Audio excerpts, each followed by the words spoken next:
1 milliard d'euros, François-Xavier Pietri. Qui va payer les factures ? Il faut se rendre compte, 850 millions d'euros pour la SNCF, 200 millions pour la RATP, c'est du délire. Et à un moment donné, il faut se rendre compte de quoi on parle. La SNCF, je rappelle qu'en 2018, elle avait déjà perdu 700 millions. Ça veut dire un choc en 2 ans de 1,5 milliard.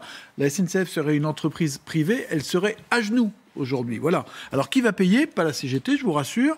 Non, la SNCF va être obligée de vendre des filiales. Elle l'a déjà annoncé d'ailleurs. Va être obligée de vendre des actifs pour pouvoir... Vous nous dites qu'à cause de la grève, la SNCF va devoir vendre des filiales. Oui, le président l'a annoncé. Et les filiales, il y en a des centaines. Il y a Keolis, il y a Geodis, il y a Ouigo, etc.